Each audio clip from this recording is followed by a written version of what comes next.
Where are you? I'm actually in my dining room today. Oh. Just to, shake things up a bit. What is that gold throne next to you? It's a gold throne. Right. For you to sit in? Yeah. Fair enough. Doesn't everyone have a gold throne? I don't have one yet, but maybe I'll work on one. Yeah, it's only a matter of time, Jamie. Future. When the power goes to your head. Yes, won't be long. Let's give it to a pod 50. So, Richard, as you know, this morning I had a very sad phone call. Yes, from Sheila Rimmer to say that Shane had passed away in the early hours this morning when we were recording this podcast. So we thought, what better thing to do than to make Pod 42 a tribute to the late and great Shane Rimmer. Let's do it. 5, 4, 3, 2, 1. Let's get started.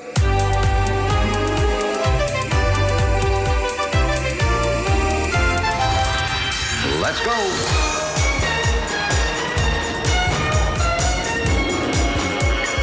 Spectrum is green. The Gerry Anderson Podcast with Jamie Anderson and Richard James.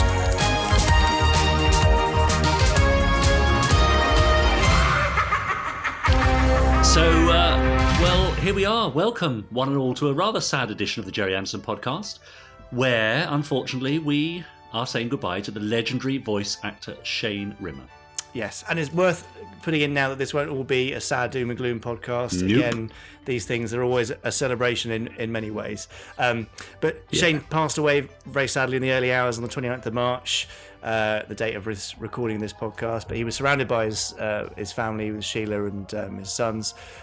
So this is our tribute to the voice of Scott Tracy, the voice of many people's childhood across multiple generations.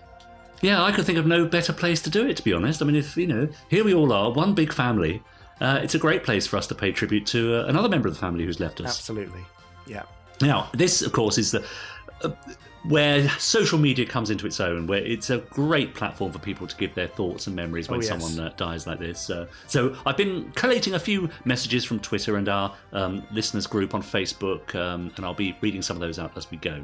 But aside from all that, of course, we've got all the usual stuff. We absolutely Because do. this is the Gerry Anderson Podcast. I'm Richard James. Oh, I'm Jamie Anderson, yes. We hadn't done that bit. I'd forgotten. And here we are for the next hour and a half or so talking all things Gerry Anderson. We've got all the usual brilliant things. We've got listeners' emails a little later on. We've got Chris Dale and his amazing randomiser. Absolutely, a very special randomiser, I'm told. Apparently so. Yeah, that's great. We've got an interview. Will be slightly different this week, I suppose, Jamie, won't it? Absolutely. So what I've done is raid the podcast and other archives for all sorts of bits and pieces from Shane to give us a kind of a Shane Rimmer mega mix as our feature this week. So those of you who listen to him in Pod 15, way back all those pods ago, we'll hear some of that again. We're going to hear some of Chris Dale's brilliant Beyond Anderson episode talking through Shane's career, and some interview stuff from some other sources as well. So a nice little special Shane Rimmer tribute feature today. Yeah, great. And we've also got some other voices popping up, I understand, throughout the podcast to give us their thoughts and memories of Shane. Absolutely. We're being joined by some previous guests of the podcast just to give us their immediate thoughts and reaction to Shane's sad passing. So Lee Sullivan, Nick Briggs and Marcus Hearn will be joining us for just a couple of minutes, spread throughout the podcast. Lovely. So straight on to Twitter then. So we did hear from Duncan Wilson today, who said, "Thank you to Shane for all the joy you brought to people. As a Batman fan, I remember being excited at recognising him in Batman Begins. Thoughts go out to his friends and family." Elliot Webb said, "Heartbreaking news to hear, but what a career." Absolutely, Elliot. Shane Rimmer's voice must have been heard by millions worldwide in one place or another. His career is his legacy, and as he gave his voice to so many timeless films and TV shows, it's a legacy that will never be forgotten, FAB. And Megan said, "Devastated to hear this as I was about to head to bed. As you and Jamie know well, I am and have always been a huge admirer of Shane's work. Condolences to his family, friends, colleagues and fans." Well, here, so say all of us, absolutely. Absolutely. And I will just add a text I had from Steve Begg, who just put it very simply: "Such a shame, end of an era, a very nice man." Yeah, good that's summary, all right, Steve. isn't it? That's all right. Absolutely. Great. Anyway, Richard, before Yes. you try and skip directly ahead to the Gerry Anderson news... Oh, yes. think We didn't mention we've got Gerry Anderson news coming not up. Did I? mention So it was that? the one thing I forgot, wasn't it? Well, the two things you forgot, Gerry Anderson news, and also, obviously, Oh. Everyone's favourite. Well, look, we need some kind of lively, positive, fun music, don't we? And you think Fab Facts is going to do it? I think Fab Facts is going to do it. So let's bring on the band for this week's Here they come. Fab Facts. Come on then, lads. Come on in. Make yourselves at home. Good Lord. I've got the tea on for them today. Now, Richard, wouldn't it be nice if today, when I flick through the big book of Fab Facts and you shout Fab to stop me on a random page, Yes. if somehow you manage to find a page with a fact about the legendary Shane Rimmer? Yeah, that would be great. Do you think I you know. can do it? I'll try my best, Jamie. I mean, we may have to do several takes at this, but let's We see it. might, And listeners, we are genuinely doing this. So if it does land on the Shane fact, that would be great. Yeah, exactly. Okay, Let's Richard. see. So here is the big book of Fab Facts. There Are it you ready is. to shout Fab? I am. Okay, then here we go. Fab. Keeping my fingers crossed. Well, Richard, Yes. it just so How did I do? happens Yeah. you have a page with a sort of Thunderbird 1-y fact on it. Okay. So I think we should go with that in honour of right. Shane. Yeah. So this is actually, you remember we spoke a while ago about the Gerry Anderson adverts of the late 80s and early 90s? Yes, we did. And one of those adverts was for Kit Kat, Oh. where Scott Tracy was so busy eating his Kit Kat that he didn't bother going off to a rescue to save the lives of people Right. in need. And it's canon, I'm assuming. I don't know if it's canon or not. mean, Let us yeah. know what you think, listeners. There's a can of worms. But here we go. The cockpit of Thunderbird 1 was rebuilt for the Kit Kat TV commercial in 1992. The Kraft's air grill was made from a soap dish. Empty hand cream tubs formed parts of control panels, and a hairspray can was disguised to look exactly like a fire extinguisher. Well. There you go. Is that right? There's a bit of kit bashing, set bashing, everyday Yeah. item bashing. I mean, we've sort of had this before, haven't we? Where we've spoken about how the amazing reuse of elements like cigar tubes, I think, was our previous. Yeah, fact that's about right. this. That's right. But yeah, Yeah, clever. toothpaste tube caps were used as I mean, it's knobs and dials. you see, it's because of shows like Thunderbirds, but also Blue Peter's got a lot to answer for. A whole generation of kids grew up being able to make stuff out of old stuff. Absolutely. Toothpaste tubes and pizza cartons and lemon Margarine squeezers. tubs. Yeah, that's right. That was one yeah, of the exactly. ones, wasn't it? Is that a lost art, do you think? Is there anyone out there still making this sort of thing? I remember making a cardboard K9 and Doctor Who TARDIS console. Did you?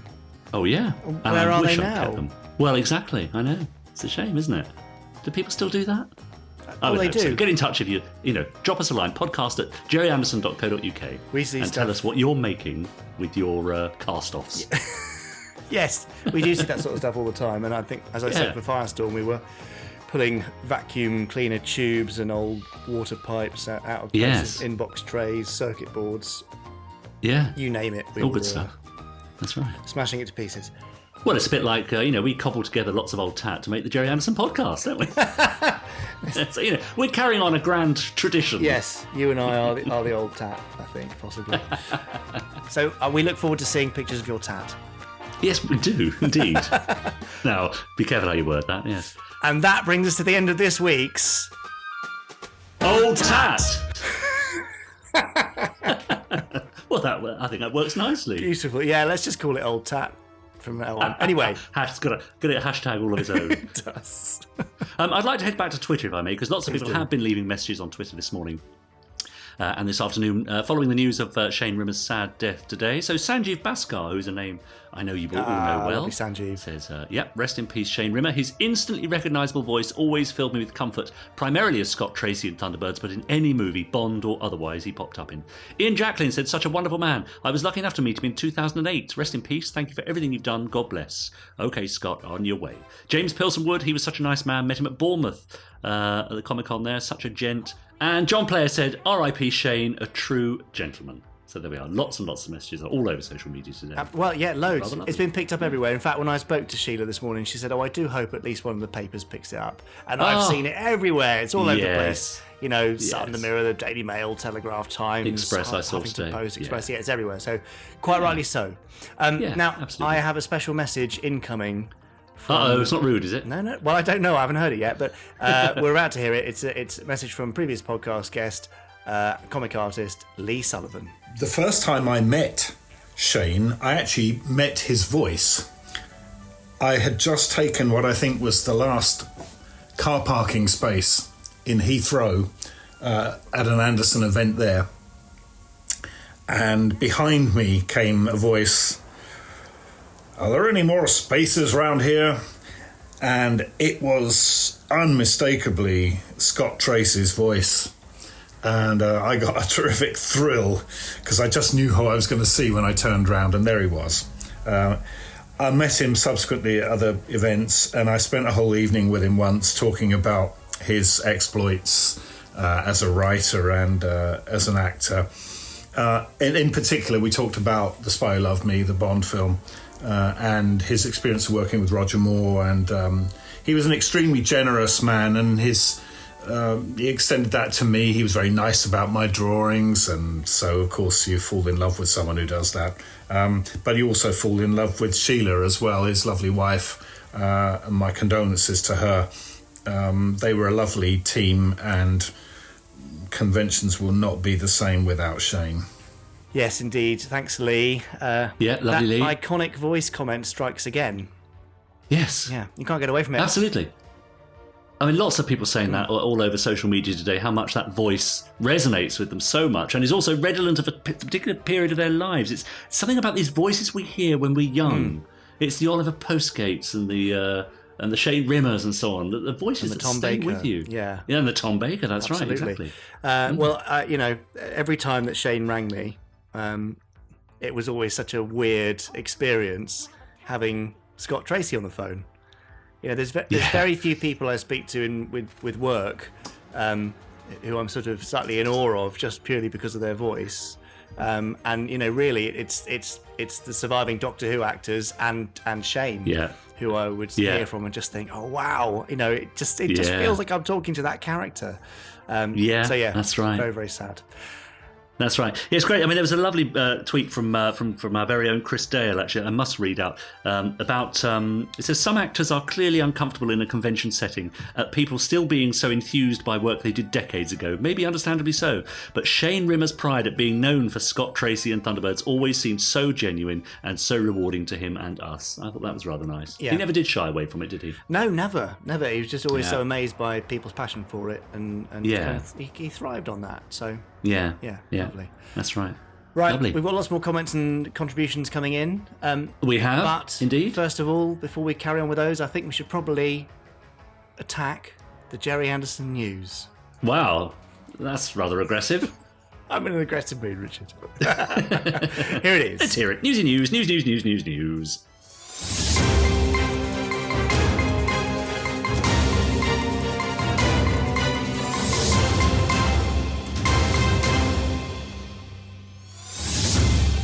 Well, it kind of goes without saying, really, but our first bit of news is clearly about the sad passing of Shane Rimmer, who died at 89 on the 29th of March, 2019.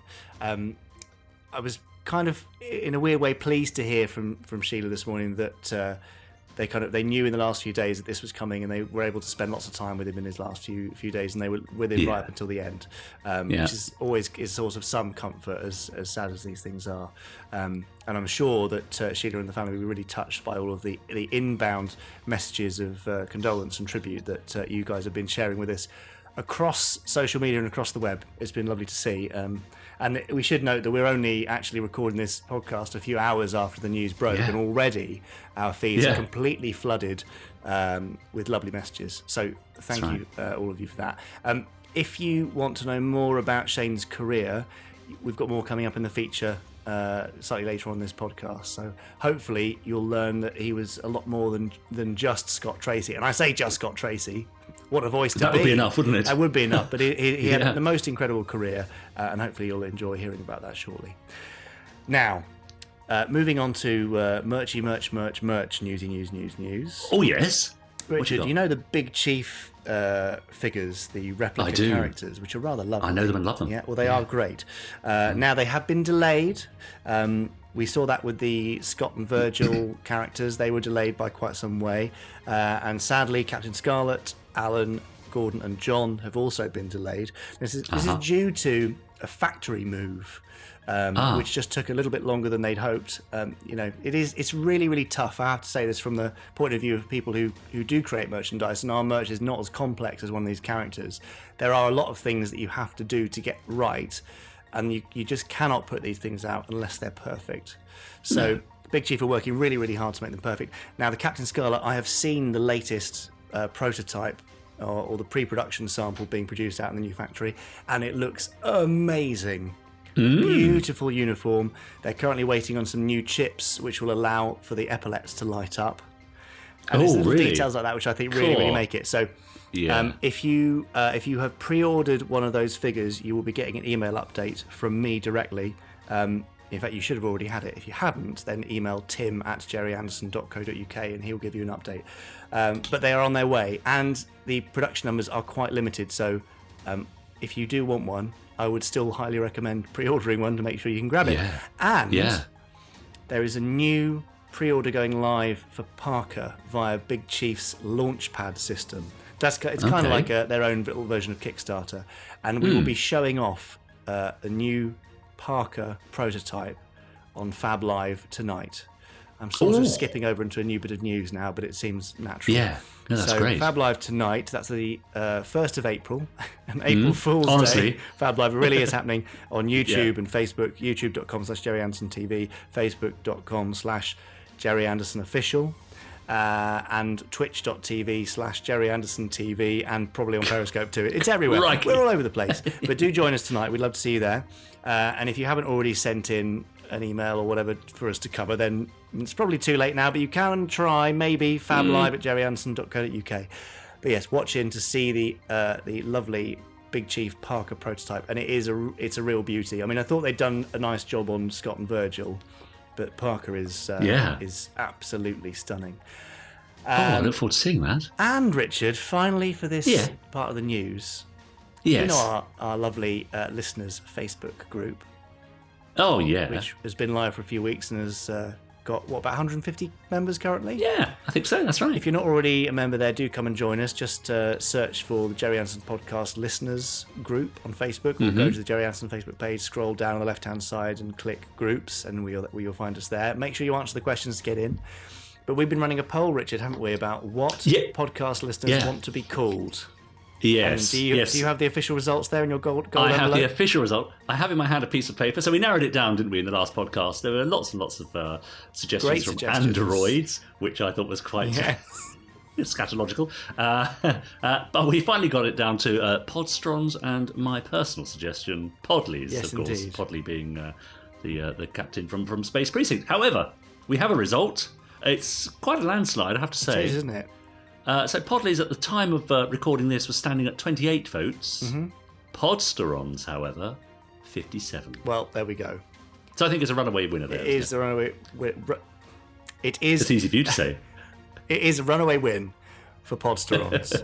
Now, I'm quite happy about that, actually, because it does give us the opportunity to record a little something that we can play before our listeners' emails that would be something like, "This is the voice of the Podsterons."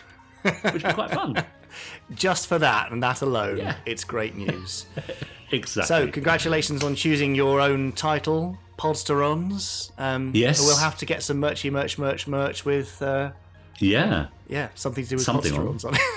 Yeah, great. So yes, thanks all for voting. Thanks for being a member of that group.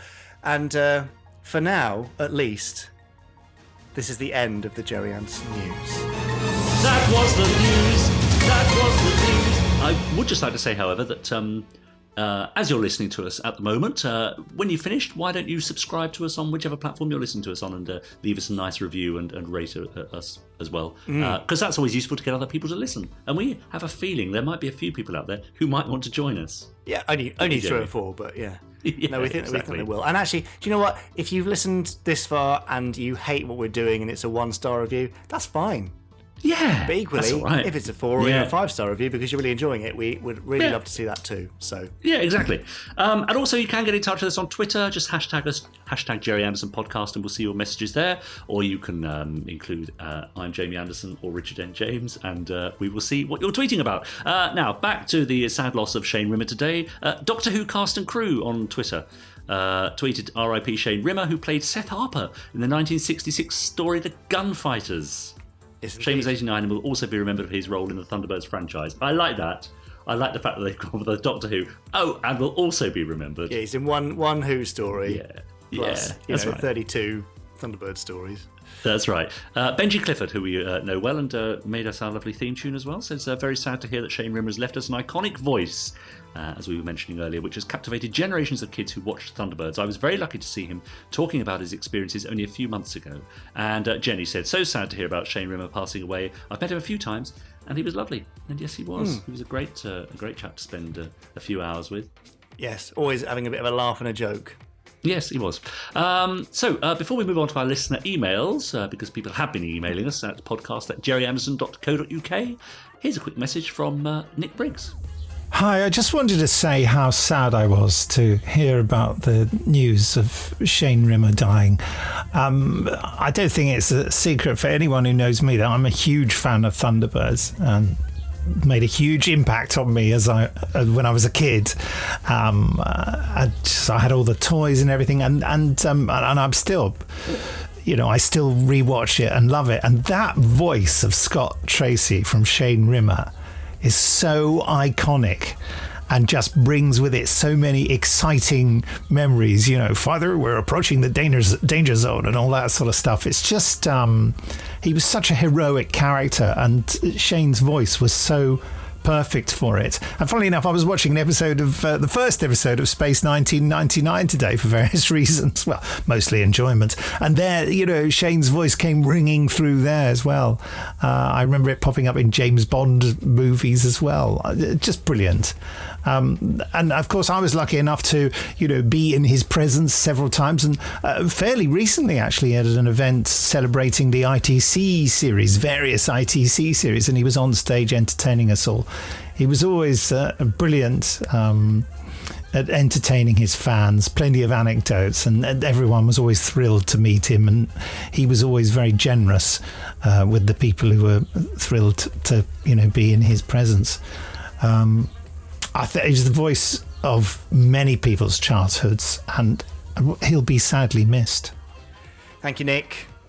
Yeah, lovely. Quite right too. I mean, it's hard for anybody not to say iconic voice or voice of a generation or anything like that, because that's true. He really was. And also, that's, kind of as an actor and a voice artist in particular, that's kind of what you want to hear, isn't it?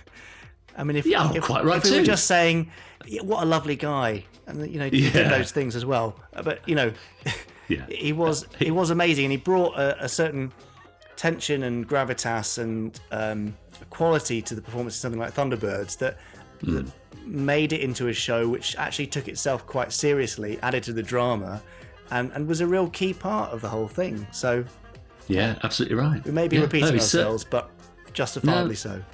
Yeah, absolutely. So over on our Facebook listeners group, Chris Honey, he posted, I had the honour to meet dear Shane at For the Love of Sci-Fi convention in Manchester back in 2016. A lovely, wonderful man, very kind and a superb actor. My condolences go out to all of Shane's family and friends. Ricky Johnston says, RIP the voice of Scott Tracy. Sadly, as the years go by, we keep losing all these great legends, but thankfully their memories will never die, and we can remember thanks to the amazing shows they left behind us for us to enjoy forever and ever.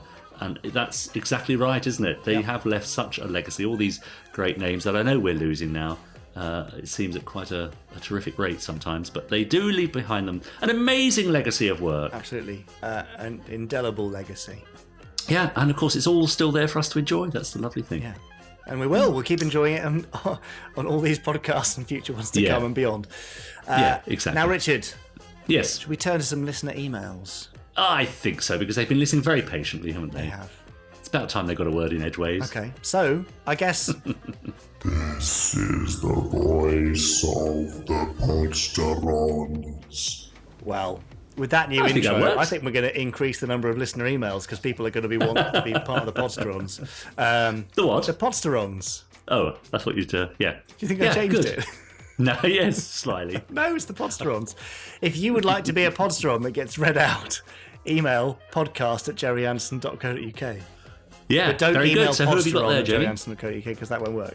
No. So I have a message from Abby. Mm-hmm. And I this actually didn't come into the podcast address, but came into our corporate address. But I thought it was so nice that I wanted to read it out. Ah. Abby writes, "Hi, I hope you don't mind me messaging." No, we don't, Abby. In fact, we're very pleased to hear from you, as we are with any Podsteron. I'm a long-time Thunderbirds fan. Well, maybe not as long as some people, but I remember watching it, Stingray and Captain Scarlet, with my dad in the 90s. I've been listening to your podcast in no real order, really, just randomly, I'm ashamed to say, but they're bringing me such joy. Oh. I listen to them when I'm wandering around the house doing housework, and honestly, you both break the monotony and make me smile. The nostalgia is great too, and it's nice to find a little corner of the internet like this. So, I'm not sure what the point of this message was. Thank you, I suppose, and to let you know the joy you're spreading. Thanks from Abby. Oh, Abby, that's so nice. We love hearing stuff like Abby, that. that's lovely. So, I like that. thank you. A nice little corner of the internet. That's exactly what we are. Isn't that lovely? It absolutely is. It's great. Well, we're certainly a corner of the internet. Not always nice. Yeah, a little but cosy we try, corner. Yeah. You with your throne and Yeah. me with my... I don't know what. Dogs. Yeah, exactly. Well, Yeah, welcome, Abby. that's Thank you lovely. for joining us, and we hope you will be a constant listener now. Hope you'll call yourself a Podsteron.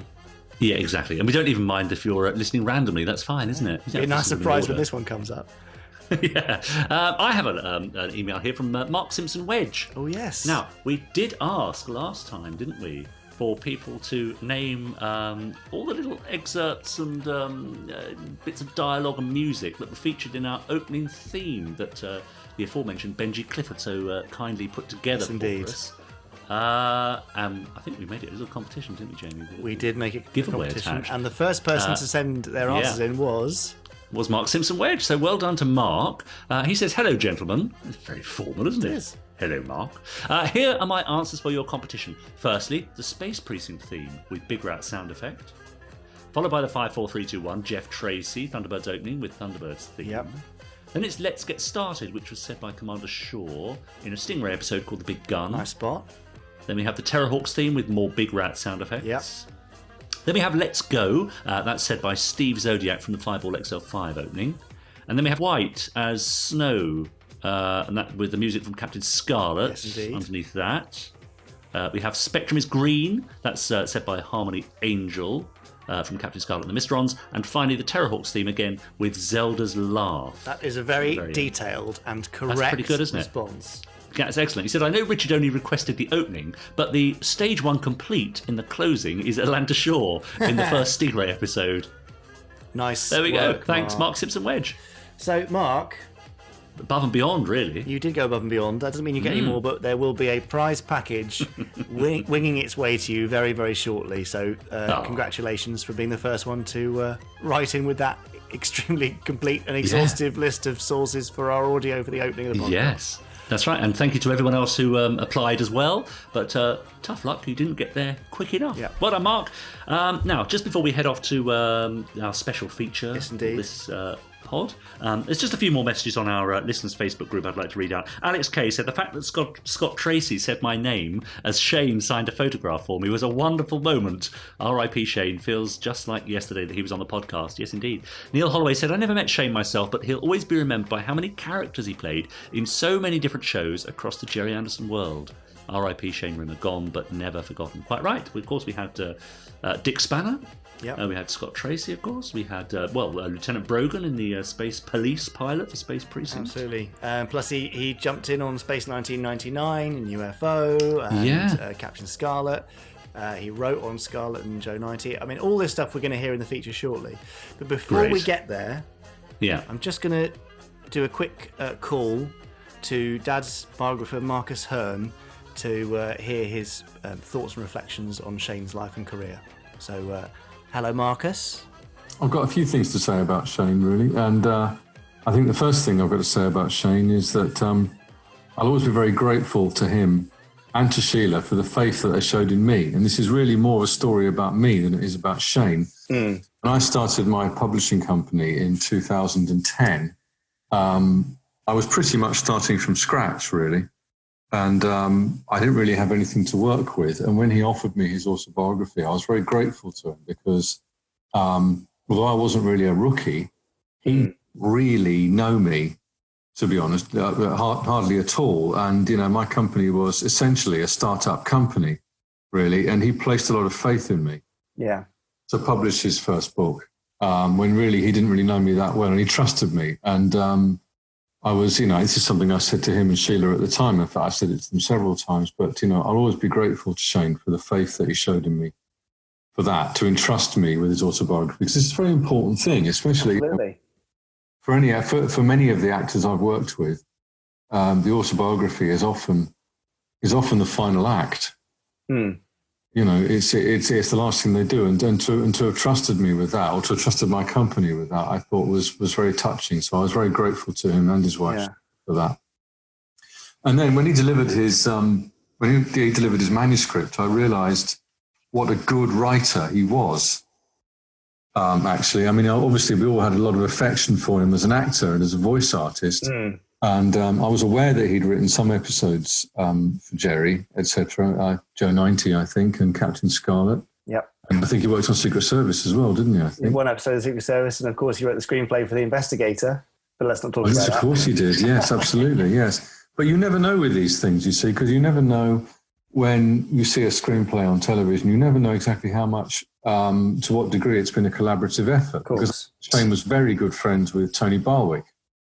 They were golfing buddies, etc. And so, you know, I wasn't sure the degree to which Tony had contributed to those scripts, and I'm still not sure about that. But I do know for a fact that Shane was a really good writer because the manuscript that he delivered to me was fantastic, really good, and it didn't need an awful lot of work at all. And sometimes, especially when you're working with, you know, celebrity authors, you know, you are prepared to basically roll your sleeves up and to do whatever's necessary to lick that stuff into shape. And that's best because these people are not necessarily well known for being writers. They're best known for being actors or whatever. And so you're prepared to do that. But that was really hardly necessary with what Shane sent me. And there were a few things we had to tweak.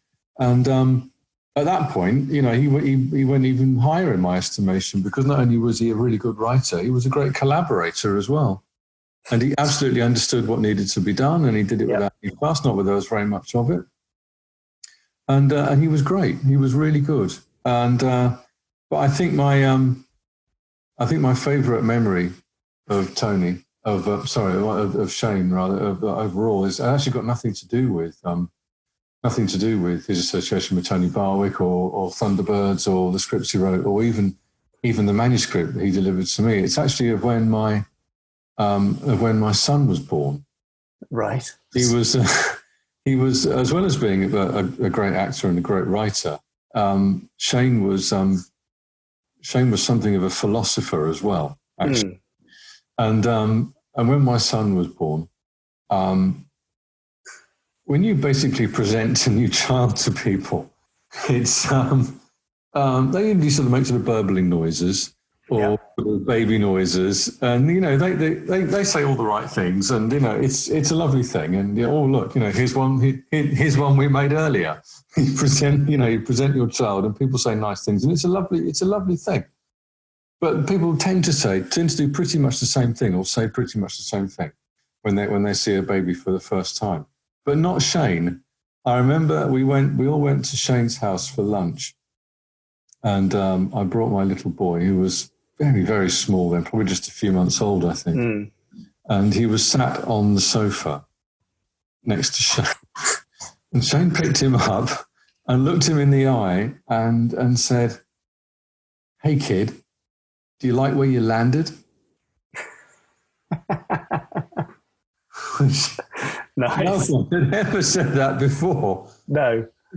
And I just thought it was a beautiful thing. So that's my favourite memory of Shane. Oh, lovely. That's really nice because so much of what people are saying is obviously, the iconic voice of Scott Tracy and all that sort of stuff. But it's nice to hear a bit about him as a human being as well. Yeah. Well, there he is. God bless him. God bless you, Shane. Great. Well, nice to hear from Marcus. That's lovely. Yeah. Yeah. Very good. And another person who, obviously Shane's work meant a huge amount to, but Marcus was also involved, as he said, on Shane's biography from, what was it, Thunderbirds to Pterodactyls, I think. Oh, yes. Yeah. Yes, great. Lovely.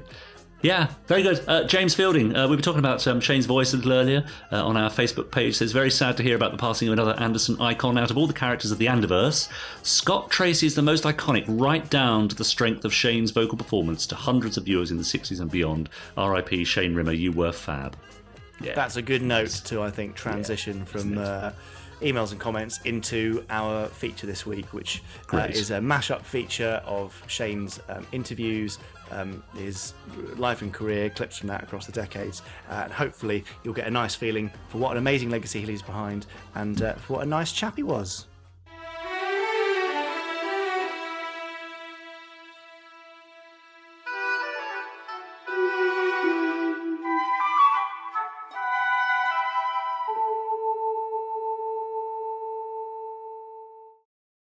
Shane Rimmer was born in Toronto, Canada on May the 8th, 1929. As a young man, Shane got his start as a disc jockey on the radio station CKLB Oshawa, working alongside Paul Somerville and Johnny Wacko, and soon the three friends joined forces as a cabaret act. As the Three Deuces, they toured extensively in England before going on to the Palace Theatre in New York. So would you say you sort of were hitting the big time then, theatrically speaking? Nobody said it, but I think we... It was a good. It was. I think it all happened within a year. Going from 1, 2 to 3, or I mean the other way around, 3, 2, 1. Yeah. The other way, you don't want to go. No, you went up the ranks, not down. And then we started doing radio, and television, and records, and. It was okay. We started off and we didn't have a great deal of room for maneuver, but then it got better and we got known and we when something works, it's a lot more fun. Absolutely, yeah. You know? And so there wasn't this terrible sort of misgivings about, God, we've come all this way and we're not working. We were working quite a lot and enjoying it. The group went their separate ways soon after, and Shane began to pursue his newfound passion, acting. His first Canadian television acting work came in 1957 with, amongst other things, a role in an episode of Hawkeye and the Last of the Mohicans. Lieutenant, that's militia, man. We got enough worries without disobeying a redcoat colonel's orders. Just to remind you, Farber, out here I'm in command, not Colonel Dillon. Now fan out and shoot on sight.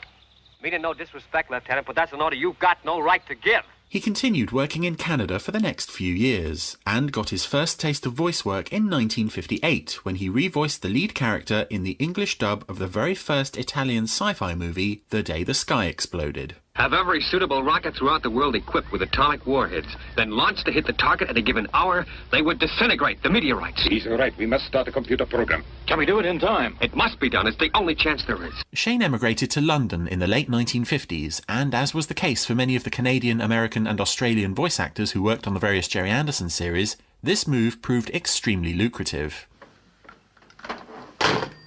Go on, Templar.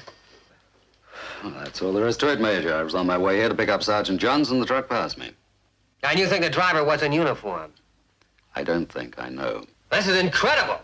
It's the worst security I bumped into in my life. In 1963, he landed the regular role of Russell Corrigan in the BBC soap opera Compact. You were in 30 episodes of Compact. I don't even know what Compact is, Shane, I'll be completely honest with you. It's a newspaper series. Right. And what it was mounted for was to give Coronation Street a battle. Oh, really? Yeah, because they were walking away, as they're still doing. It's an amazing series. They tried to get it going, and they had some good people in it. It was a BBC production, and it was all about a newspaper. And you were the nasty editor brought in. And I was an American editor with a hard nose. See, it was a thing that I didn't have to fight it, but that was the first impression that people had of Americans. They're meanies, tough. mean people. Yes, yes. There's no sweetness there at all. While his first major big screen appearance came in 1964 when he played Captain Ace Owens in Dr. Strangelove. So was that quite an initiation by fire as your first job? Yeah. Bit of a hell of an intro. Thank God I didn't have too much to do, because I think the tremor in my voice would have scared the whole listener away. So that was a good start. Yeah. Because it was a good credit. Yeah. And also you were in a very successful production, which always helps. And that it strengthens something. I'm not sure what. Did that so that kick-started your screen that's what it career? Was, I think. And from there, then the agent can parlay that credit into a reasonable try to get other work with it. And so it happened. It was all right. I didn't work every week, but I was getting a fair share. Keeping yourself fed and watered and a roof over your head at least. Yeah. So what followed Strangelove then, Shane? What were your next kind of exciting acting roles that came through? Bit of Doctor Who? Doctor Who, yeah. We should probably touch on the Doctor Who. So a multitude of TV roles followed, including one which I'm very pleased about, Doctor Who. He was lovely. William Hartnell. He impressed me very much.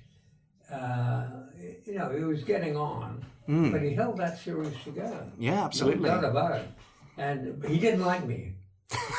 He thought I was American. You're saying I was very impressed. He was a great guy. He didn't like me. Yeah. Why not? What did you do wrong? They don't go together usually.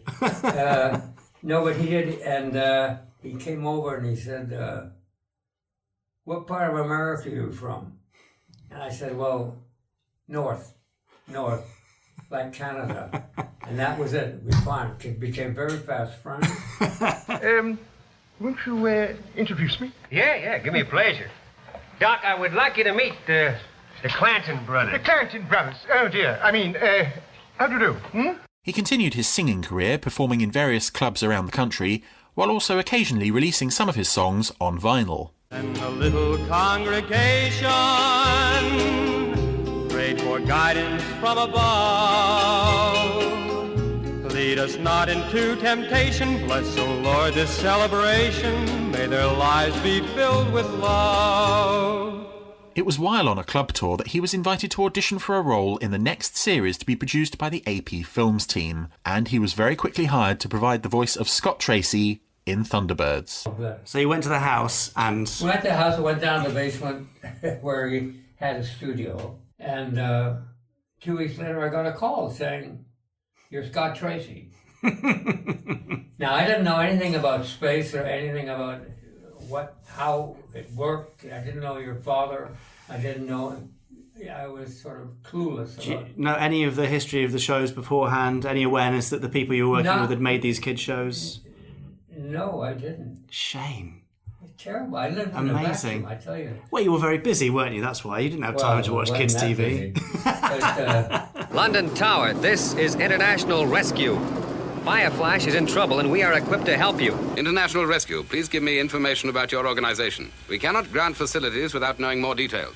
Look, there are 600 people up there with about 40 minutes to live. Now, you can't help them, but I believe we can. Now, what's it going to be? We didn't know too much about the series. We certainly didn't think it was going to end up the way it actually did. Gradually, you got to know the other people in the cast. They were a good bunch, all of them good voice people. And so, all in all, it was a very pleasant and a look forward to series, and it worked. Shane voiced Scott in all 32 episodes of the series and both big screen feature films, and his dynamic voice heightened the tension superbly in moments of extreme drama. Gordon, now listen. You've got to locate them within the next 2 minutes. There's another building up here that's going to collapse, and the impact could cave in the whole area where those guys are swimming. Shane's contribution to Thunderbirds extended beyond just providing the voice of Scott. Towards the end of the series, he contributed the idea for the episode Ricochet to writer Tony Barwick, and also wrote new introductions when the episodes were split into two-parters for transmission in America. Alan and Grandma, high danger under a white-hot sun. A few feet away, a bomb. It started at a racetrack. Alan dueling with rival Gomez, who plays rough. Alan wins, but is this his last race? Following completion of Thunderbirds, Shane was invited to write a script for Century 21's latest television series, Captain Scarlet and the Mysterons. The result was the episode Avalanche, which set Captain Scarlet and Lieutenant Green on the trail of a Mysteron agent attacking military bases in Shane's home country of Canada. Avalanche was so well received that Shane was invited to write 2 more episodes of Captain Scarlet, plus 6 episodes of Joe 90, and 1 episode of The Secret Service. He also wrote the original publicity booklet for Captain Scarlet, as well as several stories for the Joe 90 Top Secret comic, and provided occasional uncredited guest voices in both Captain Scarlet and Joe 90. Can you back her up just a little, sir? Well, hold it. Hold it!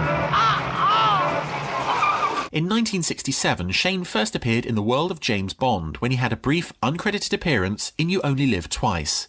He would later reappear in a larger but similarly uncredited role in Diamonds Are Forever. How did he get security clearance to work here in the first place? Well, from you, sir. I talked to you personally about it. And voiced the character of Hamilton in Live and Let Die in 1973. Whose funeral is it? Yours. In 1968, Shane began appearing regularly in Coronation Street as American GI Joe Donnelly. He continued in the role up to December 1970, when Joe committed suicide just a few days before Christmas. Well, I'm sorry about that. Sometimes I'm sorry, sometimes I'm not. I do a lot of bad things, Stanley. I never should have been born, you know that. I never should have been born.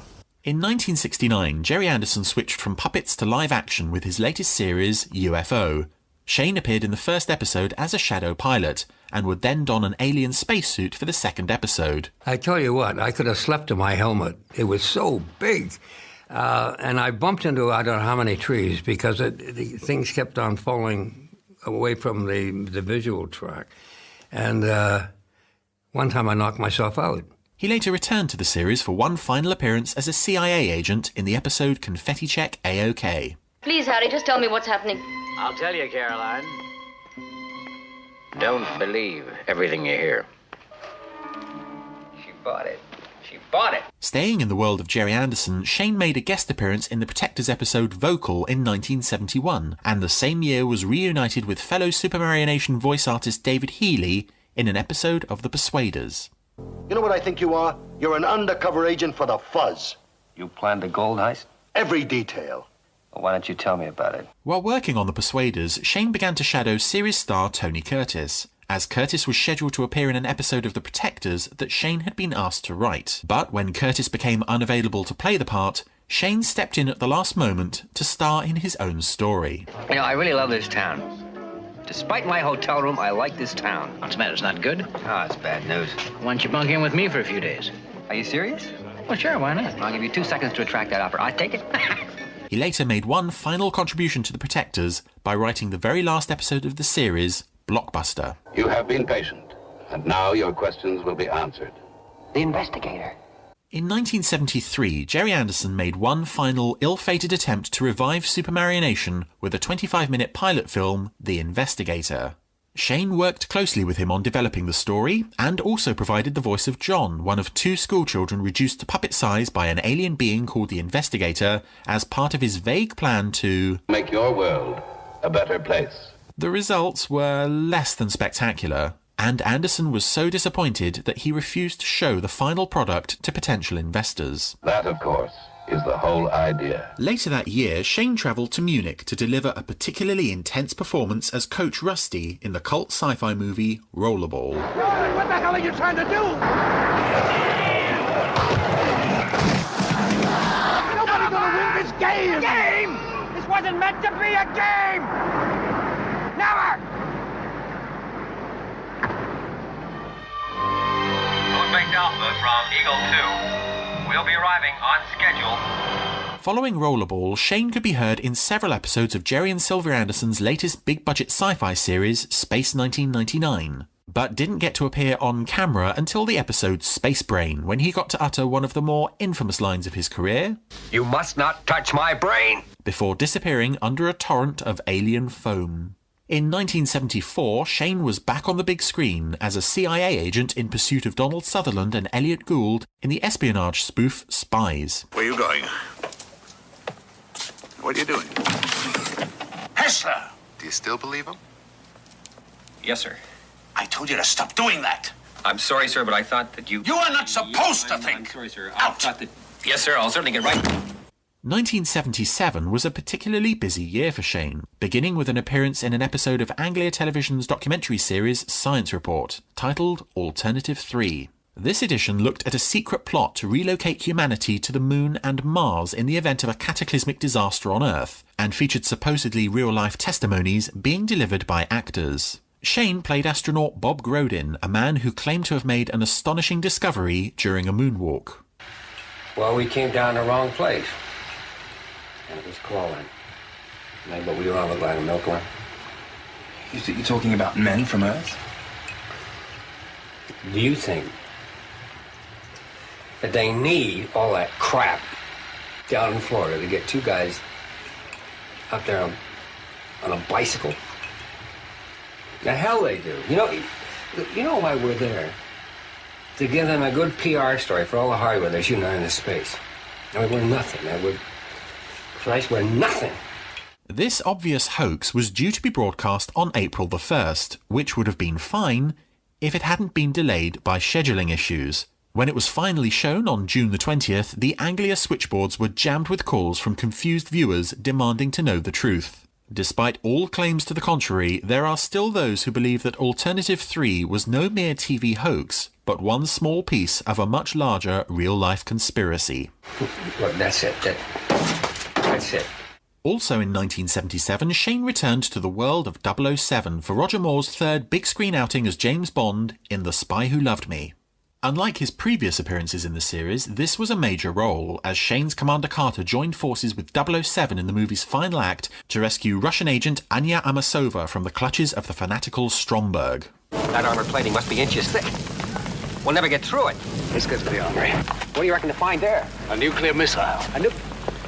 Hey, wait! His appearance in The Spy Who Loved Me earned Shane the record of the most frequent appearances in the Bond franchise by an actor who wasn't a member of the regular cast. God damn it, another one. Staying on the big screen in 1977, Shane also played Hogan the Pilot in the sequel to The Land That Time Forgot, The People That Time Forgot. Pterodactyls are far more interesting than Germans. Interesting? Doc, you professor types are all the same. Pterodactyls, huh? Well, you give me the Red Baron any day. To round out 1977, Shane also had a brief appearance in what promised to be an unremarkable sci-fi movie, but one that would go on to change the face of cinema. This R2 unit of yours seems a bit beat up. You want a new one? Not on your life. That little droid and I have been through a lot together. In 1978, Shane got attacked by an octopus in the movie Warlords of Atlantis, appeared with Harrison Ford in the movie Hanover Street, and starred with a young James Woods in the BBC TV movie $1 Billion Bubble. The auditor's going to want to see the policies that back up the figures. We didn't sell that many policies. Well, didn't Joe show you that computer printing out all those policies this afternoon? The computer just keeps on printing them out. He also made regular appearances in such hit late 70s TV series as Hadley, The Famous Five, and Return of the Saint. Don't bother to try and figure that one out. Collected by mistake. Experts say it doesn't belong here. And the experts are wrong. It does, very much so. In fact, it tells the whole story. That is one of the tail fins from a GA Mark III. It's a ground-to-air missile. This run of success continued unabated into the 1980s. TV highlights included guest roles in Agatha Christie's Partners in Crime, Philip Marlowe Private Eye, and 2 appearances in Tales of the Unexpected. Did you say Benham? Yes. In Norfolk? Why, yes. Miss Murdoch, I've got something really wonderful to tell you. Mahatma Gandhi was not the commander of armies, nor a ruler of vast lands. He could not boast any scientific achievement or artistic gift. Yet men, governments, Dignitaries from all over the world have joined hands today to pay homage to this little brown man in the loincloth who led his country to freedom. His big screen credits for that decade were no less impressive, including Gandhi, 2 Superman movies, and a supporting role in the 1985 Meryl Streep film Out of Africa. This is Belknap. He runs a farm. In 1987, Shane was reunited with Gerry Anderson for not one, but 2 projects. The first of these was Space Police. I'm Brogan, Lieutenant Brogan. For 15 years, I worked for the NYPD, New York Police Department. Now I'm with Space Police. The show was a hybrid of live action, puppetry, animatronics, stop motion, and model work, with Shane stuck in the middle making a valiant attempt to hold the whole production together. Hey, sometimes us old-timers can be a bit handy, huh? You played Brogan, and you were surrounded by kind of human-sized cat aliens. Yes. I mean, it was a real blend of all the stuff that Dad had worked on: stop motion, puppetry, animatronics, live action. With all those cat thing people, I thought I was in the wrong room. I'm not surprised. Anyway, that was another Tony Barwick piece. Yeah, I don't know what my feelings were about that. I mean, it was lovely to be a sort of in that position. Yeah. And the girl was good too. They had the French Montreal. I've forgotten her name. Yes.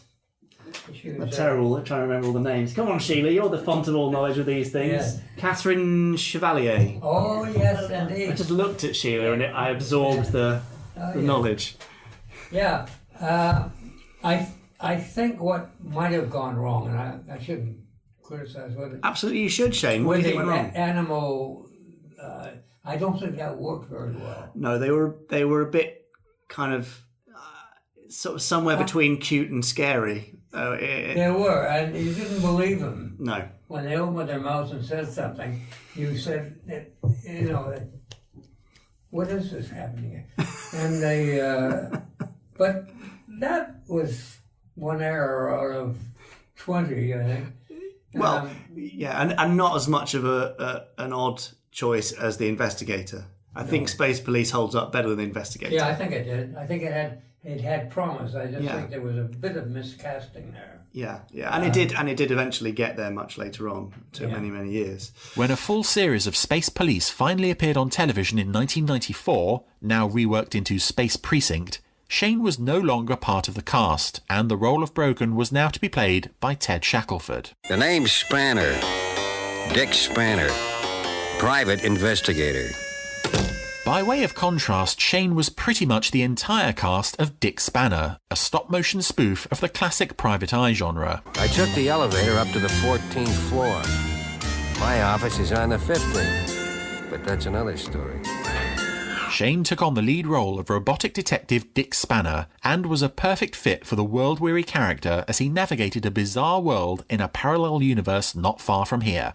Dick Spanner, on the other hand. I love Dick Spanner. I love Dick Spanner as well, but how on earth were you approached with this? I mean, bearing in mind that you'd done the puppet voices for these very serious, big-budget series in the 60s, then you'd been in these big-budget live-action things, you'd been doing big-budget movies, and then they come along and say, we're making this stop-motion thing on a shoestring, and we want you to play a robot detective who is really crap at his job, and it's going to go out on Channel 4 in the middle of a magazine show with Janet Street Porter. How do you feel about that, Shane? I mean... I took one look at the script and said, yes. Yes. Yeah. And the problem, the difficulty with that was not laughing. Because Tony was... He was in an absurd frame of mind when he wrote that thing. Clearly. Some of the innuendos and some of the stuff that happened, you couldn't believe it. Yeah. And you really had to force yourself not to laugh. Yeah. Because Gerry was there too. When you first did that, Gerry and Tony and you were the only three there. Yeah. And apparently you said that Gerry couldn't stop laughing either. So you had difficulty. Almost fell off his studio chair. It was late, but I needed a drink and a lot of answers. Brum, brum, brum, brum, brum, brum. In 1988, Shane returned to Coronation Street for 6 episodes as the character Malcolm Reed. Here we are. Oh, not more tea. Oh, come on, it's half past since you had your last cup. Now stop your moaning. Oh, half hour. You must be dying of thirst. All right, I'm sorry, I forgot. When in England, you drink tea all day long. Many fans of the show still recognised Shane, despite it being nearly 20 years since the death of his previous character. I don't want no other love, oh, baby, it's just you I'm thinking of. With so many TV and film appearances, Shane only occasionally found time to lend his voice to radio productions. But in 1989, he was reunited with fellow Super Mario Nation voice artists Matt Zimmerman and Ed Bishop for the BBC Radio 4 adaptation of A Study in Scarlet. Keep away from me, Hope. You're insane. Look at this ring, Drimmer. This is the ring that killed Lucy Ferrier when you forced it on her finger and dragged her off to your shameless harem. No. Now look at it. It'll be the last thing you ever do look at. Shane and Ed often crossed paths throughout their careers. In 1996, they appeared together in a stage production of Death of a Salesman, and in 2005, Shane appeared alongside Ed in his final screen role in the BBC docudrama Hiroshima. Sarah? Is it really you? Dad. Sarah, you look so much like your mother. God bless her soul. Shane continued working into the 21st century, including big screen roles in Batman Begins in 2005 and Dark Shadows in 2012. In 2010, his autobiography, From Thunderbirds to Pterodactyls, was published by Signum Books with an accompanying audiobook version from Big Finish. He also revisited his time on Doctor Who by recording a commentary for the 2011 DVD release of The Gunfighters, and read the audiobook version of the 1983 Target novelisation in 2013. In 2014, his first novel, Long Shot, was published as an ebook on Amazon, and later that year he took over the recurring role of Grandpa Louie in the cult cartoon series The Amazing World of Gumball. But very soon her loving arms refused to let go of me, and she kept me captive. Her tender fingers, now the bars of a gilded cage, from which I can never escape. Anywho, enough about me. What's your favourite food? Despite an extensive career including memorable roles in many popular television series and films, Scott Tracy is the role for which he is best remembered. And it's almost impossible to imagine International Rescue's last-minute heroics being anywhere near as exciting as they were without the unique voice of Shane Rimmer. You did pretty well yourself. I think the rights and wrongs of our day-to-day behaviors were nicely outlined. You know, you got an idea what was fair and what wasn't fair, and I think this sticks with kids, no matter how fantastic the situation is or how fanciful it is. There is a straight down the line moral that was usually quite recognizable. And so time marches on. I've been lucky, blessed with a wife and family that have provided everything.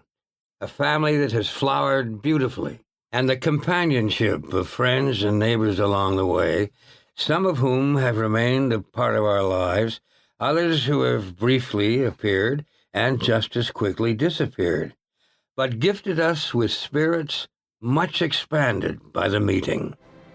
Then from somewhere come some words of an old Al Jolson showstopper. There's a rainbow round my shoulder, and a sky of blue above. I'll tell you something. It ain't over till it's over. I'll see you around. Thanks for listening to our tribute to the late great Shane Rimmer. The clips were taken from Beyond Anderson Episode 1 by Chris Dale, available on the Gerry Anderson YouTube channel. Our interview with Shane from Pod 15, available on the Gerry Anderson podcast. And Shane's biography, From Thunderbirds to Pterodactyls, which is published by Signum Books and available on audio from Big Finish.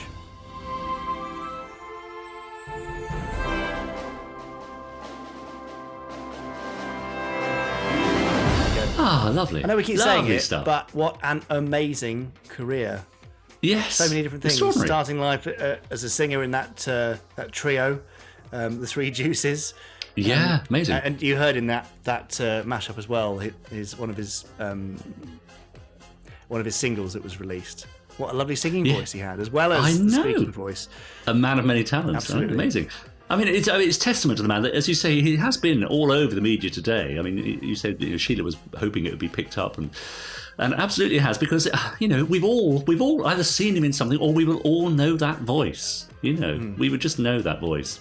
So I think it's a testament to the man, really, that the mark he's left. It's lovely. Yeah, absolutely. Now, Richard. Yes. It is April Fool's Day today. It is. Why? What are you going to do to me? I'm not doing anything to you, but I was aware that something strange had been going on. Oh. Something in my office looked like it had been moved. Really? The windows were open. The curtains had blown everywhere. Someone had been in here. But I think I know who it was. I have a feeling it may have been the Randomiser's very own Chris Dale. But as he's about to find out, he didn't just play a trick on me, but I got there first.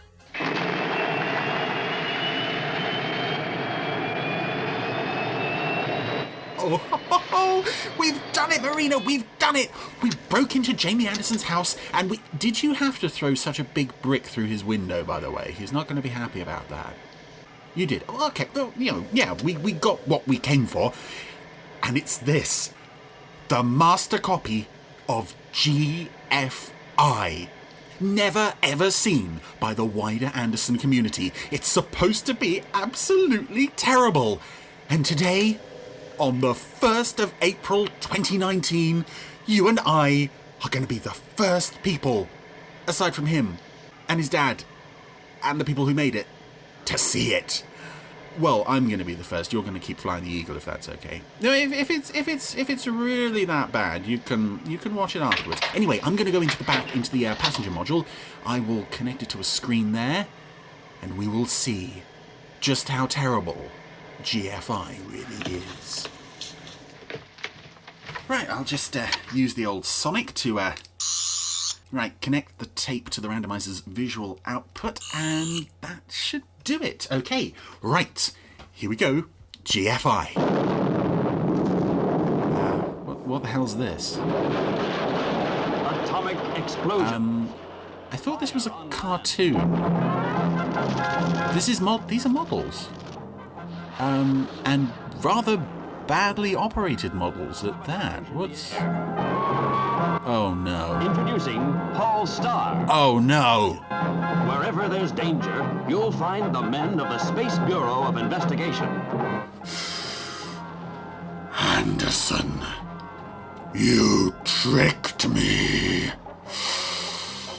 Oh well, I'll watch this crap anyway. Yes, this is, This is Paul Star, as you may have heard from the slightly familiar opening titles theme, which sounds a lot like Supercar crossed with Stingray, doesn't it? There is enough. Yes, Paul Star, not a Gerry Anderson production. This is a pilot produced by Roberta Lee in, I don't know when this was, the mid-60s, because Roberta Lee probably best known for creating Space Patrol, a rival to Fireball XL5, and a reasonably popular one, actually. She also originated the ideas for The Adventures of Twizzle and Torchy the Battery Boy, so she is essentially the woman who sort of got Anderson's puppetry-related career started. And having done that, she then seemed to be in competition with him for the next best part of the decade. After she produced Space Patrol, which was a reasonably good success. Come in, come in. She then tried this, Of Mars comes to visit. which is a full-colour pilot that I was never picked up for a series. Most generous of... About a space ranger called Paul, or not Space Ranger, he's a special agent, let's say special agent, operating from an undersea base. Who do you think is behind it? General Darrinx. He threatens to destroy every... And I'm playing Paul Star today because I think it's important to We don't know. to look kind of at what was essentially Anderson's competition at the time, or would-be competition, to see what they were trying to do to match what he was doing. And The Space Bureau of Investigation. this robot just demonstrates the extent to which this pilot does not work. This robot is essentially Robots on the electronic computer system. Robbie the robot from Forbidden Planet crossed with a Dalek, to the extent that it has a Dalek suction arm and a Dalek little stubby gun. This is a fine example of what Roberta Lee didn't understand. Paul Star and crew. She was undoubtedly a very talented lady, but when it came to judging what was popular and what was successful and why it was a success, she seemed to struggle with that, to the extent that we have now these knockoff Daleks because Daleks are popular, but we're not going to make them enough of our own thing. We're just going to kind of do the same and hope that the same success kind of spills over onto us. Equally, we have now a launch sequence for whatever this ship that Paul Star flies is. Bay lift to flight deck. Everything looks so amateurish, and it's really not. It just looks so basic and clunky compared to what Anderson was doing at the time. The closest comparison you can make between Paul Star and an Anderson show, I think, is Stingray. Our solar scope's ready. But also, as you may have heard there, the star of the show, the voice of Paul Star himself, is none other than Ed Bishop. And as much as I love Ed Bishop, he couldn't give a damn about this. There's none of that energy, there's none of that drama in his voice at all. And I think a lot of it is because he's just given such perfunctory dialogue to say. So anyway, Paul Star is launching from his undersea base, which looks terrible. And like I said, it's not bad if it weren't for the fact that we didn't have Stingray. But we did have Stingray, and this is just a pale imitation. Sounds like a tough assignment. That's why they sent for the SBI. Now get going. Fast. You heard the orders, Lightning. Change to solar energy. Because we have that. Yeah, this is Paul Star and his buddy Lightning are being sent to Mars to investigate a series of fires at nuclear power stations. And oh dear,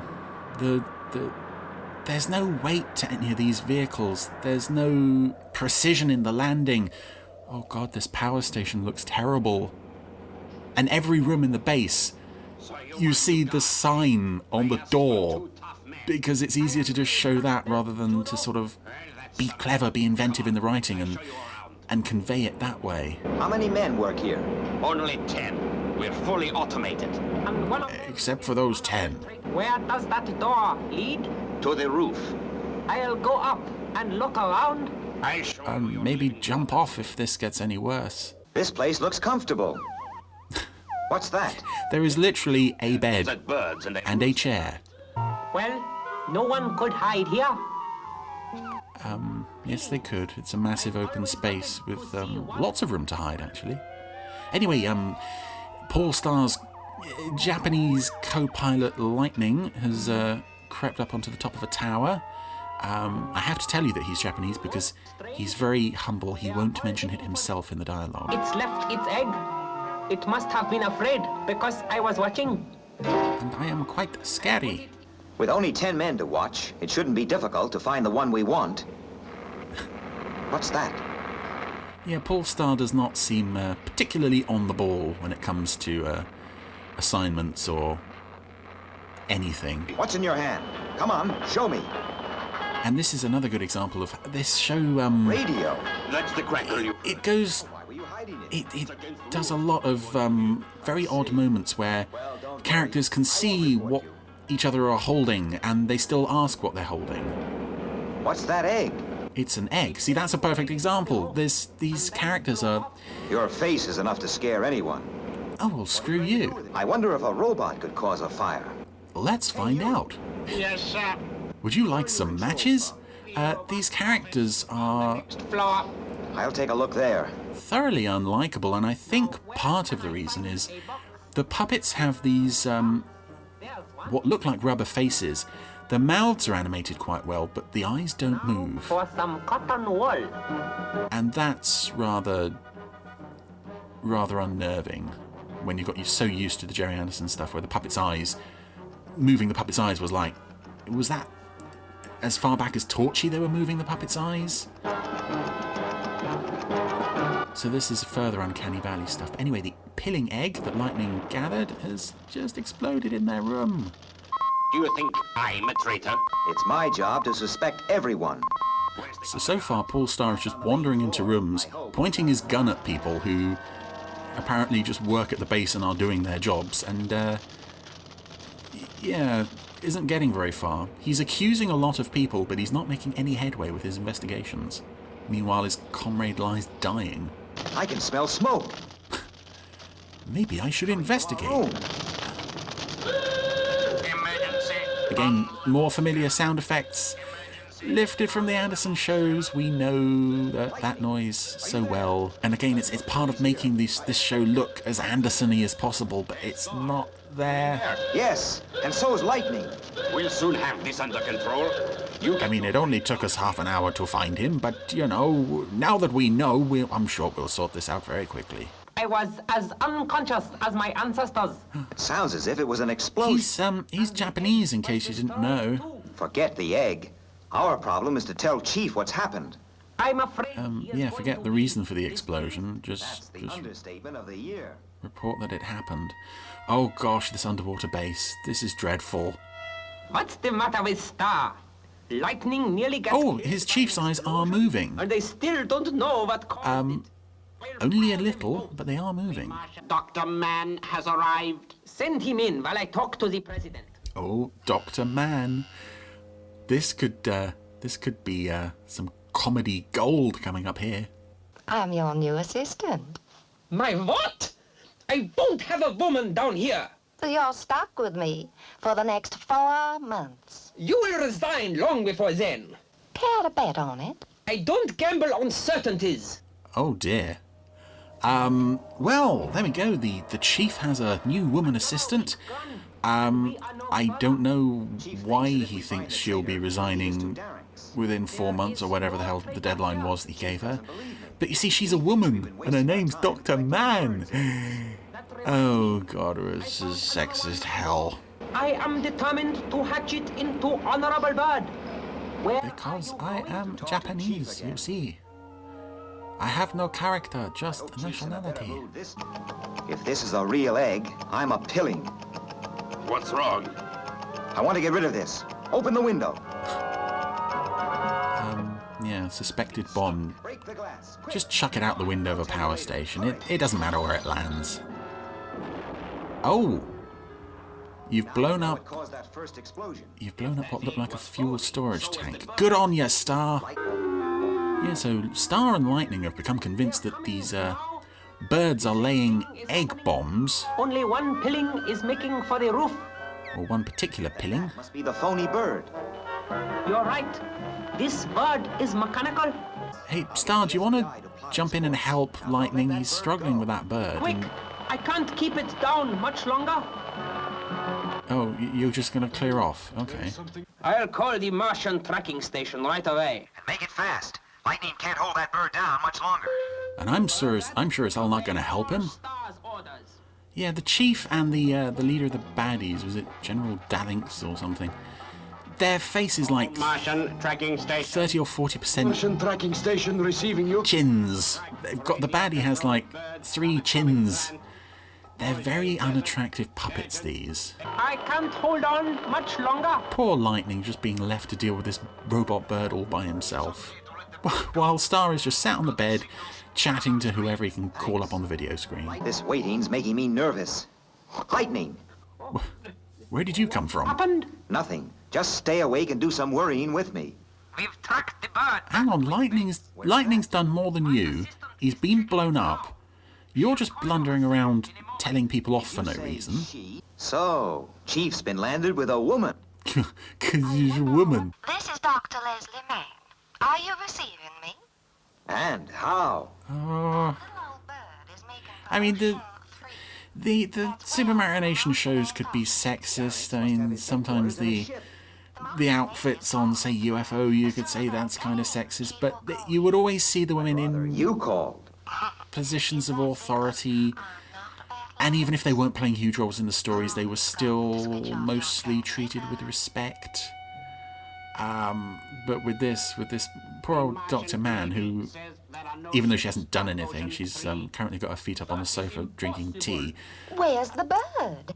Still flying over the water. She doesn't deserve any of these sexist pigs making all these comments about her. Now we know what causes the fires. Star need not stay there. Tell him to go after that bird. Wait, that wasn't the plan already? What a life. A woman and a robot telling me what to do. Yeah, that's bad. Woman and a robot. I dare say it would be impossible to choose which is worse. Anyway, we seem to be limping towards some kind of conclusion now. Can you see the bird? Yes. Well, don't lose sight of it. Okay, I take back what I said about the puppet's eyes not moving. Star's eyes are moving, ever so slightly. Destroy it! But it's not really enough to give them that life. And also that the hand insert shots that we're so familiar with in the Super Marination shows, there have been half a dozen shots in this where it's a puppet hand operating the controls, and it looks so off. Oh, we're approaching... Garrix's headquarters are here. They must be underwater. An Arctic base, which is about as impressively realised as everything else in this show. It does have that quality that of just kids playing with their toys in the bathtub. I mean, Star's ship has just landed in the sea and is now diving underneath the iceberg to look for the secret base. And it just looks... Actually, the rocks underwater are looking okay, but the way the model is just wobbling around the place... See, do you think... I do. We're going up again. Sometimes. Not often, but occasionally I do think. Part of the iceberg has melted. Destroy the solar scope. Then launch our submarine. We can't stay here any longer. He's got 4 chins, that baddie. And he's not especially fat, he's quite thin, so what's with the chins? That's kind of disturbing. Anyway, he's about to open fire on Polestar, and to be fair, this is a fairly impressive rocket that the little alien puppet is launching here. But when we cut to the model shots, it's just so... None of it has any weight. It doesn't have that sort of... Yeah. Thank you, Lightning. That really just summed everything up. Yeah, it doesn't have the weight that the Meddings effect stuff does, and it's... As with a lot of these Roberta Lee pilots, it's... We recognise what makes a particular show a success. Keep track of the iceberg. We're going to try and copy it, but we don't really understand why. We'll present you with the basics, but we haven't got that magic, that spark. The Martian president wants him dead or alive. Looks as if it'll have to be dead. Very well. You know... Casual indifference to human life it is, then. If we get out of this alive, I am going to resign. Stop talking and get ready to fire the gun. Okay, yeah, you won't be around for any more Polestar adventures, which is good because there aren't going to be any more. This solar scope is diving toward us. Destroy it! Stop yelling. It's the same instruction you've been giving for the last 10 minutes. Just shoot the damn thing. 10, 9, 8... Fire! Fire! Get on with it! 6, 5... Oh god, he's still going.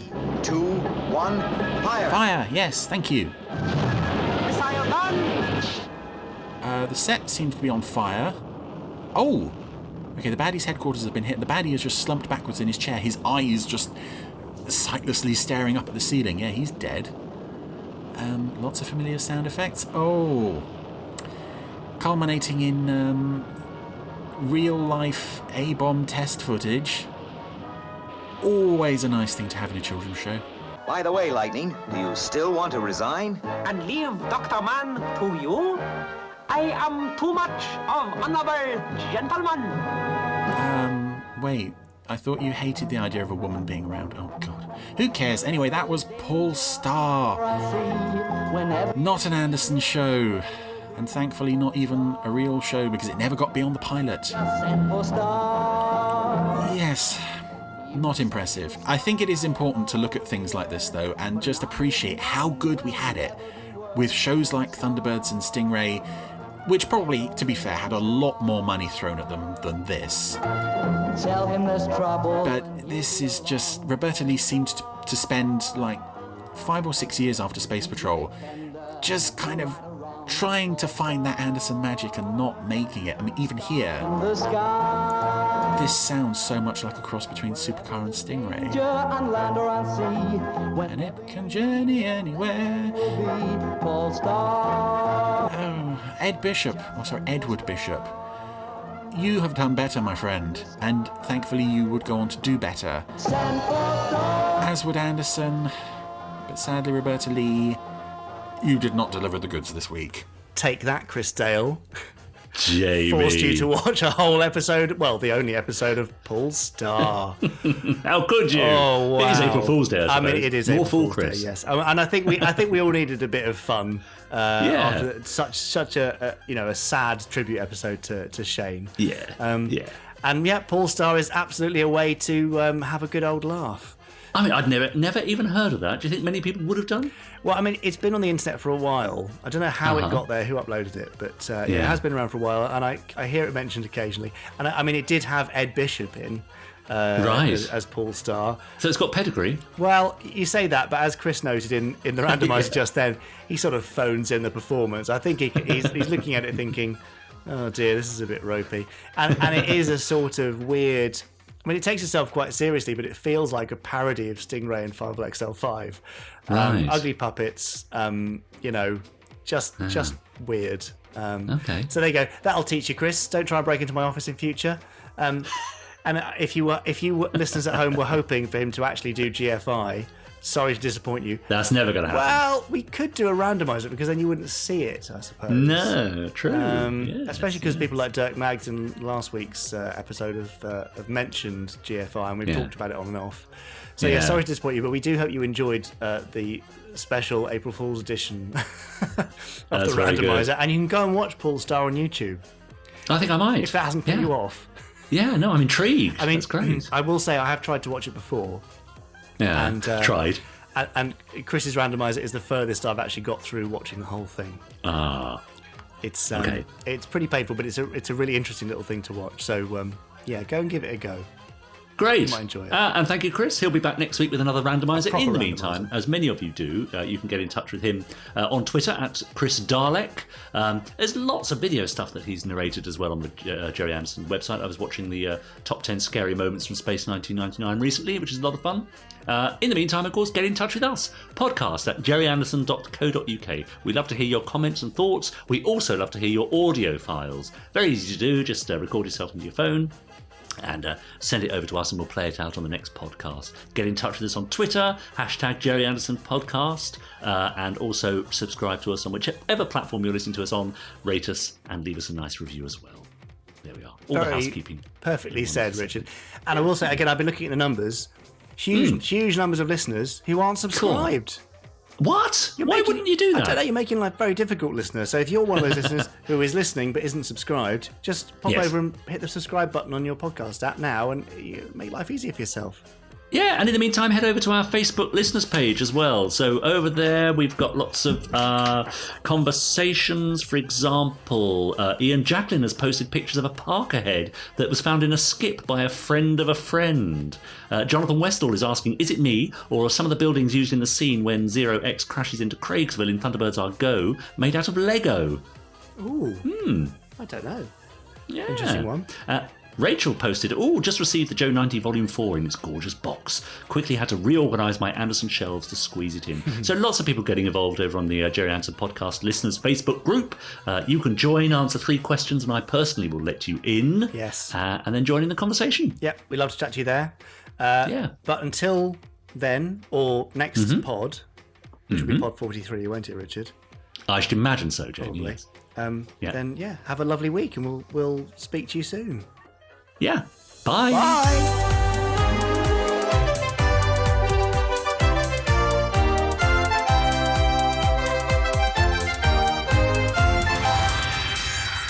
Stage 1 complete. Let's go.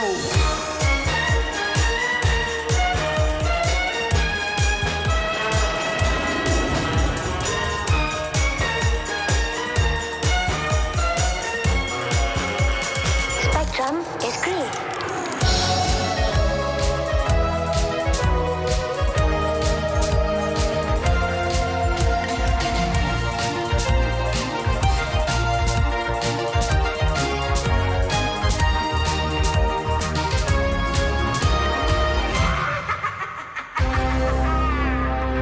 Good. Well, there we are. That was sad, wasn't it, Dickie? But, I know, sad but nice. In a way, it's nice that we've got this place to celebrate people when they go. I think it's quite a nice thing to do. It is. Absolutely.